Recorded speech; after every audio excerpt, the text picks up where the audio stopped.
Good afternoon, everybody. This is Rick Thomas from Obsolete Video Services. Hey, guys. All right. Very interesting problem. Working on a Sony Av-3600. We finally got the video back up. Several problems with this particular deck. All right. Again, guys, these decks have all kinds of problems. Not all of them the same. From time to time, you're going to have the same issues.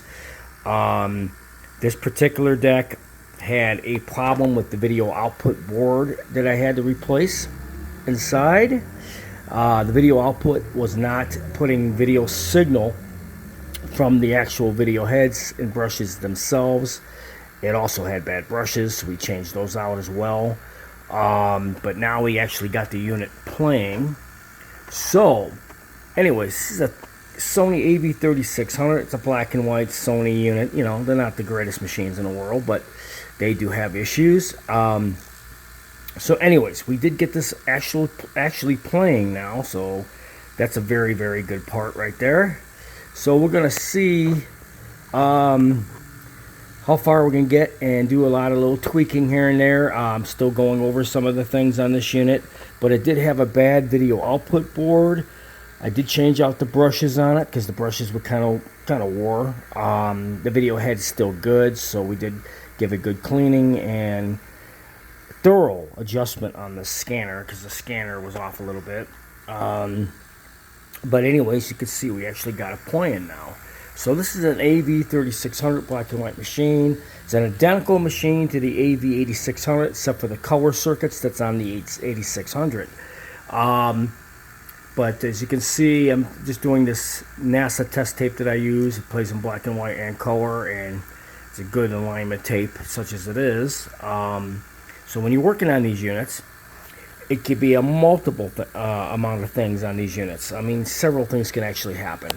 You can either have bad video heads, you can have an open coil on a video head, you can have bad brushes for your video head, you could have a bad audio control head.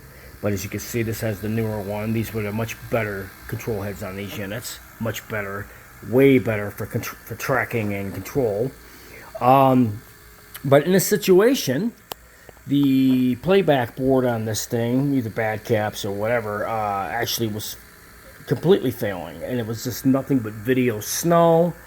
And no matter what you do, I mean, clean the heads, you can do whatever you want. You're not going to get any video out of it. So when I did a check on that board when I had this open, the playback board itself, playback section on the video output board itself was not putting out video properly. It was all static.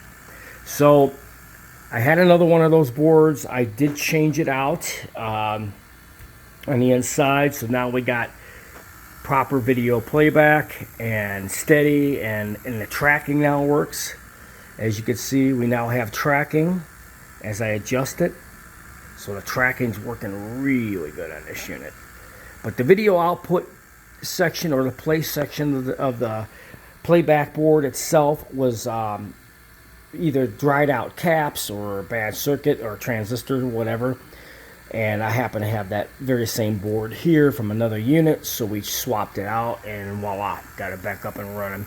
So like I said, guys, these can be a real problem. These units, you know, they're not perfect video, but as far as the Sony models, which I do not like these models at all, so we are able to get it to play, and so we got it this far, and it does work. The unit is now actually playing video. It had no video output at all. This thing was a mess. So we're going to do other things, check the belts and all the other stuff, all the normal stuff that I do to these. Now that we got it to this point for the customer, I think he's going to be very, very happy. I just got done working on the Sony 8600 for him.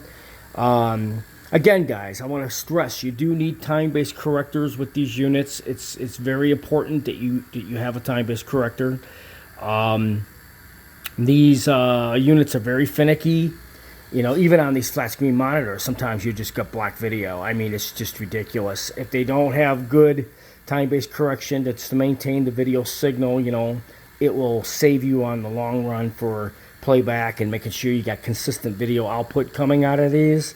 But if there's anything wrong with the units, such as this, which was quite a bit actually, you won't get any video at all. But like snow, constant snow, and no matter if you clean the heads or whatever, it doesn't work. I mean, in this situation, we had a bad board, playback video output board in the front.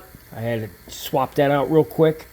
Yeah, it's a little bit of a task because you get to desolder wires and different things to change it out. But I've done so many of these, the problems, I could do these in my sleep. I mean, all I got to do is look at the video and I can tell you exactly what the issue is from the second I see it.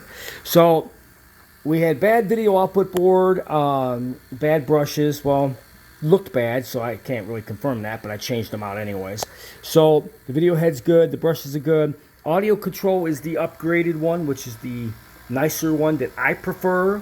And this one has the better 8650 drum and drag pins. I mean, they used a much better version on this one as well, which is unique. So there you go. It's a Sony Sony Av-3600 black and white machine recorder, and similar to the 8600, but does not have the color circuits. So this is looking really good. So I'm just running a test. Looks like the motor run capacitor is good on this one. It's not dispersing in speeds at all. It's not drawing video speed lines, so that's good. So I usually run them a good hour to make sure the video head or the motor run capacitors are good. Sometimes they are, sometimes they're not. So you have to check. I mean, these machines are just a real pain in the ass. But especially these 3600s. The Sonys are, like I said, the Sony models are not the greatest models, guys. The Panasonics are the best. So anyways, this is a Sony AV36 overhaul, black and white machine for the customer who sent me. He sent me, this is the second unit. And of course, I've got a bunch of parts and things would have been great too that he sent to me, and I want to thank him very much for that. These machines, like I said, the video heads are always like gold for these machines because, you know, these machines are very expensive now on eBay, and people are not just going to buy a machine for the video head bar to try to fix one of these. So speaking of video head bars back in the day when these were new, I mean, you could order them, you know, and I know Sony charged an awful lot back then. But now when you got machines like this, if you have to change out the video head bar, if you don't have spare machines, you end up forced to buy these machines like off eBay and stuff. You know, it's outrageous what they're charging for these units. They're not worth crap if they're not working. And you got people charging $500, $600, $700, $800 or more for these decks. I mean, that is insane. But here at Obsolete Video Services, we try to make it easy for you. So if you have one of these machines and, you know, Sony AV3600 or 8600 or any of these EIAJs, you know, like I said, if it's got bad video heads, I probably have a bar to replace it. So you don't have to do all this hard work trying to figure out what the problem is or paying tons of money to service one of these decks. So I hope you enjoyed this video.